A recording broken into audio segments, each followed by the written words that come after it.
Dusun Dondong merupakan salah satu padukuhan yang terletak di daerah Desa Melikan, tepatnya berada di Gunung Kidul. Padukuhan tersebut terletak di distrik selatan Melikan yang berbatu dengan kekayaan adanya ladang, perbukitan, hingga pemandangan pegunungan yang luar biasa indahnya. Dusun ini terletak di antara 4 padukuhan yang berbeda. Berdasarkan arah mata anginnya, di sebelah timur ada padukuhan Songwalu, sebelah utara ada padukuhan Tambak, di sebelah barat ada padukuhan Gelindur, dan di sebelah selatannya ada padukuhan Kembang. Berdasarkan data monografinya yang tertera dalam Dukcapil, total padukuhan Dondong mencapai 23 kartu keluarga, di mana ini dibagi menjadi 1 RW dan 1 RT. Dusun Dondong memiliki berbagai fasilitas yang memadai untuk kehidupan masyarakatnya sendiri, seperti 1 masjid, 2 pos kampling yang berada di timur dan barat, dan 1 balai padukuhan, di mana tempat ini sebagai tempat pertemuan warga. Padukuhan Dondong merupakan dusun ajaib yang masih sangat kental dengan budaya, sejarah, dan adat hingga saat ini.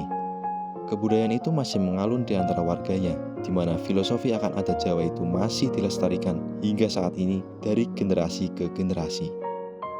Perkenalkan Pak Parmat.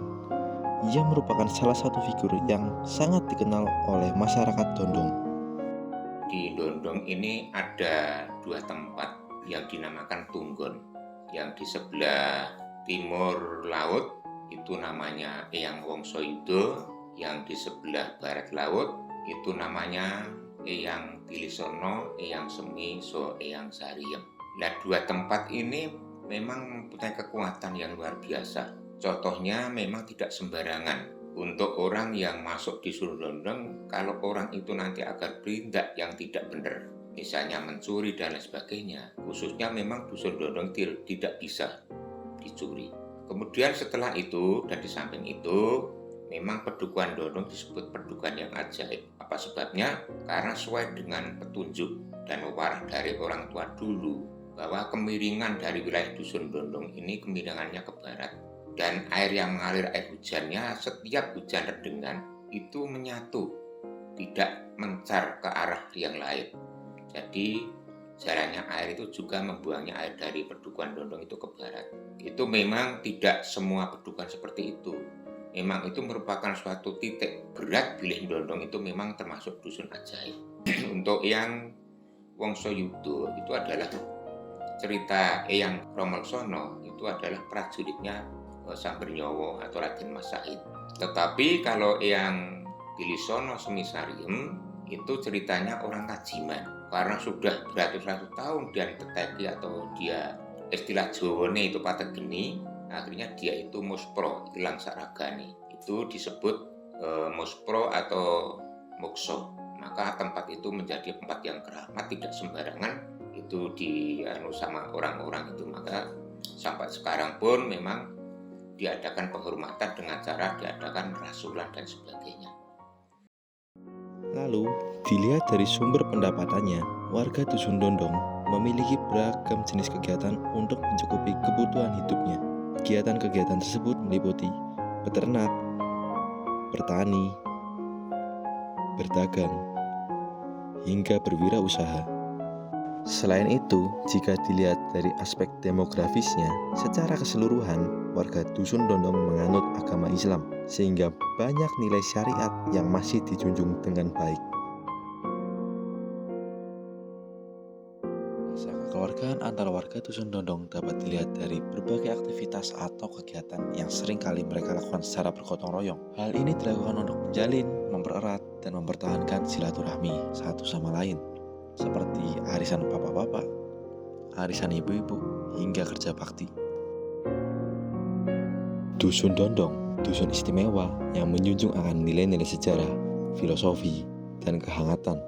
Mereka mau merangkul baik masyarakat luar maupun dalam dusun.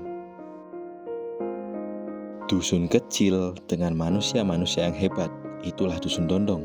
Hal ini menjadikan salah satu keistimewaan tersendiri, serta menjadi sorotan tentang adanya budaya kejawen yang masih kental, di mana masyarakatnya hidup berdampingan secara harmonis dengan alam dan semestanya. Seni, budaya, dan alam, mereka masih hidup berdampingan dengan masyarakat, bagaikan angin yang berembus ke satu sama lain. Kami ucapkan selamat siang kepada saudara-saudara sekalian.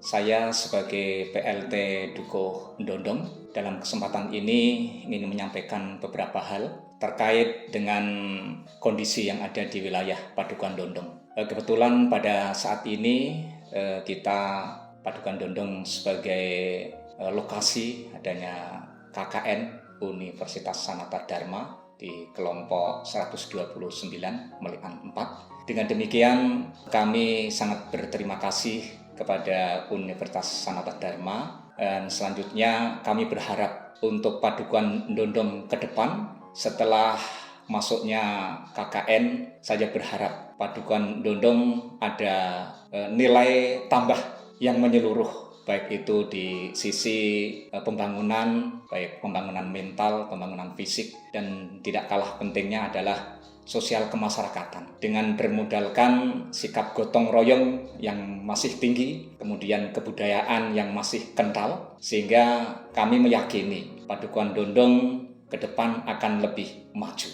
Yang penting kami memohon peran serta semua pihak, baik itu stakeholder yang ada, juga warga masyarakat. Kita belajar dengan adanya KKN, kita harus bersinergitas, sinergi antara KKN dengan warga masyarakat untuk mengisi negeri ini.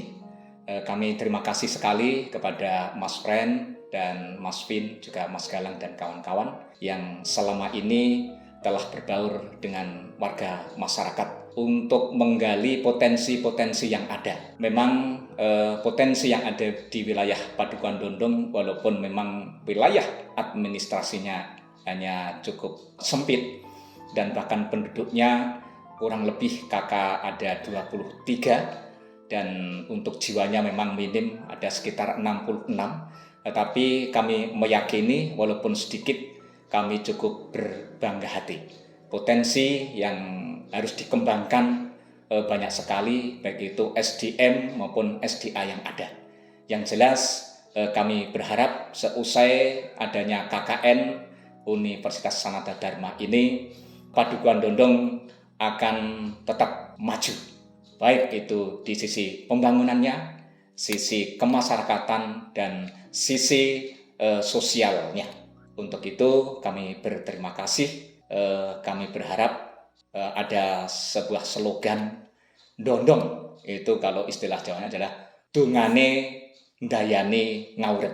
Artinya bahwa doa itu sangat memberikan dukungan moral terhadap kehidupan ini.